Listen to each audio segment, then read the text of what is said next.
And thought that while I'm on the topic of speaking about juicing uh, and juice fasting, I thought it would be the perfect time to touch on a topic that may help and inspire and motivate many people, which is uh, what I wish I'd known or what I wish I knew before even starting my juice fast. And over time, of course, I've been able to acquire a lot of information. I've had a lot of information come to me, and like what I know now compared to what I knew then, yeah, massive. I guess this video for those that maybe haven't started, maybe been battling with the idea of doing a juice fast, or maybe they've just been, bombarded with so many different resources of how to start a juice fast and how long to go. I guess many people are coming into this from many different angles, but this is just my take on what I wish I'd known. Not even what I wish I knew before starting, but maybe just something that would have helped my experience and maybe would have definitely enabled me to dive a little bit deeper. But I think for me, I'm always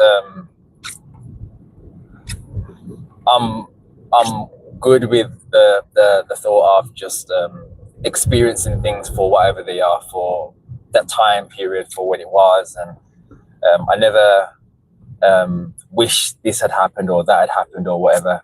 Like, I just allow things to unfold the way that it's meant to unfold.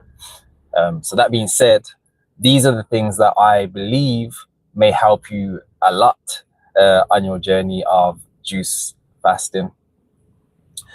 I think first things first, of course, if money is an issue and you only get what you can get, then of course I totally get it, and you have to work within your means.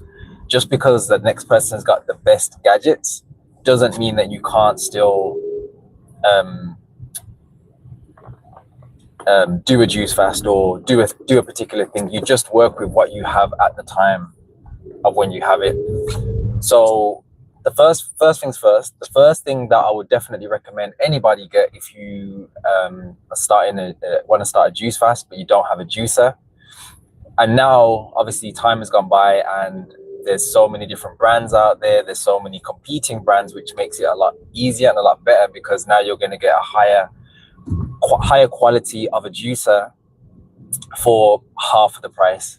So yesterday I was speaking about when I did my juice fast, I had a centrifugal juicer. A centrifugal juicer, again, is the fast spinning bladed juicers, the one that you put an apple in there, for example, and it immediately starts throwing out the juice. Now, I would advise you, if you can, if it's in your budget, to get a masticating juicer. A masticating juicer is a slow grinding juicer. Not only will you get more yield from the fruits or vegetables that you purchase, so you'll not only get more juice, but your juice will actually last so much longer. With the centrifugal juicers, the ones that are spinning fast blades, those ones will oxidize your juices much faster. So as soon as you juice your fruit, the oxidization process starts happening, and that's because it's heat, so it breaks down much faster. So the quality of a juice that you're going to get is not going to be the same as a masticating juicer. That being said, I was still able to get amazing results by using a centrifugal juicer for the whole period of my juice fast. I think towards the end, I think I used a centrifugal juicer up until day 180 maybe, or maybe a little bit less than that, because my juicer broke in the end, and that was because I was juicing every single day.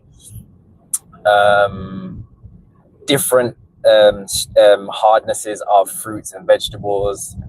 I just don't think it was cut out to serve for somebody that's doing the juice fast necessarily, but it still lasted as long as it did, and I was still getting 2 to 5 liters of juice per day, and I was juicing every single day and that's because I wanted my juices to be fresh.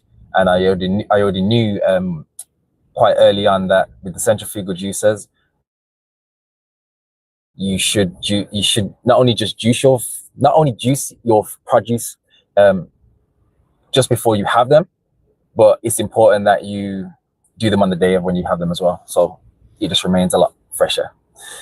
I hope that wasn't too ramble jamble, but I will do another video again explaining probably more specifically about centrifugal juicers and masticating juicers. So if you're going to start a juice fast, I would highly recommend you get a masticating juicer. The juicer that I've had for the last 4 years is a enema 5800. This is like I think this is the first ever model that enema made, and since then they've had another 2 or 3 models which are bigger and probably a little bit better, although my mum does have a newer branded one, and she was struggling with juicing pineapples, so food for thought. But yeah, enema is the brand that I use, and yeah, it's served its purpose so far, and it's still continuing to do so. The next thing I would say is, what else would I wish I'd known earlier? I think even just the whole process of doing enemas, and doing enemas like from the get-go, to be honest with you. And I think a lot of people, probably like myself when I first started, the whole thought and the whole idea of, you know, doing an enema, putting something up the back to help with eliminations was something that I was not really entertaining. Only as I got, you know, down and started diving a little bit deeper and juicing day by day, I was starting to feel like clearer, mentally clearer, and I was coming across a lot more content of people, you know, advising to do enemas or colonics. And yeah, I don't think I'd really ever come across anyone personally or had the conversation with anybody about whether they've done an enema or not. I don't think it's something that really you go around asking people if you've done an enema or what you feel about an enema. I think it's a bit of a gray zone, red zone area in which people don't want to talk about. And I think, you know, even just the whole eliminations and what's coming out, people don't really like talking about it, even though, you know, we will eat whatever we want to eat and it's still going to have to come out at some point. Every single person eliminates. Well, I say that, but not everybody does, and that's why they have so many problems, or not eliminating as frequently as they probably should. So I would say you might want to educate yourself on enemas. Enemas is something that I do literally at least every other day, even though my lifestyle is a lot cleaner than it was. I think once you've experienced doing an enema, I don't think you ever go back to not doing an enema, and you'll realize why it's so important and why it's something that you should be doing. And they're very inexpensive. You can buy a kit on Amazon for like £10. Yeah, it's a game changer, and that will definitely amplify your experience, and it will allow you to dive so much deeper into your cleanse, especially if you're on liquids. Like, that's the perfect time to dive deeper into doing enemas. So we've got a masticating juicer, we've got enemas. I'd also throw in there probably doing a colonic as well. Like, that would not hurt you to do that.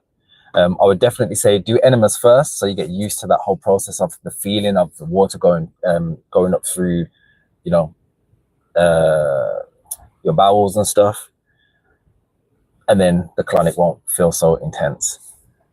So yeah, so enemas, a masticating juicer, community. I would definitely say community will help you definitely along the way. And I say that because when I first started, there was only maybe a couple of people that I'd come across that I was able to sort of relate with and relate to. And it was kind of nice to see that somebody had already done this before and it's been documented in a way.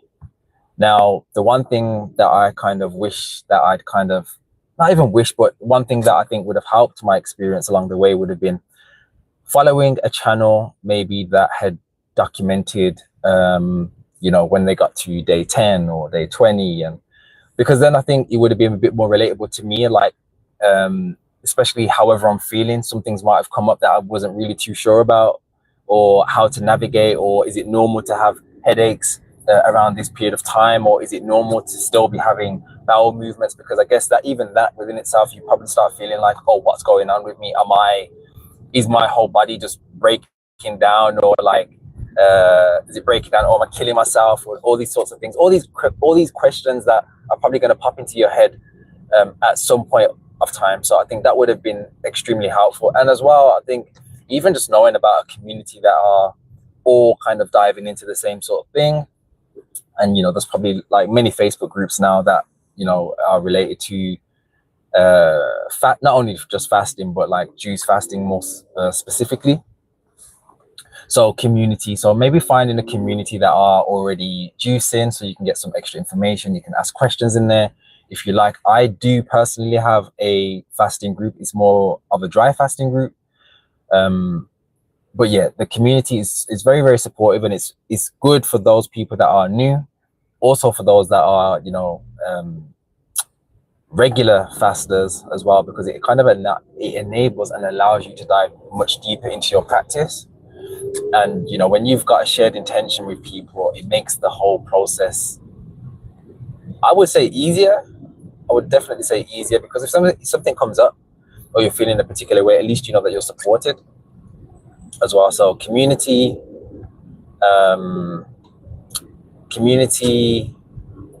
masticating juicer, enemas.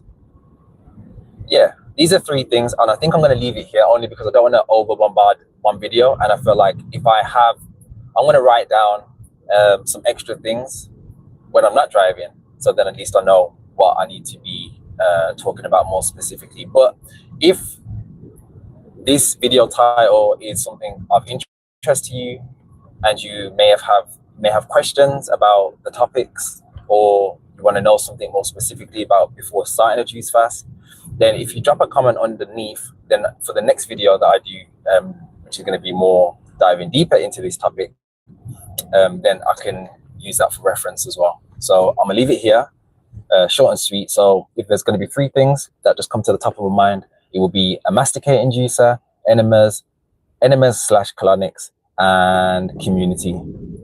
These are 3 things that will definitely help you along your way.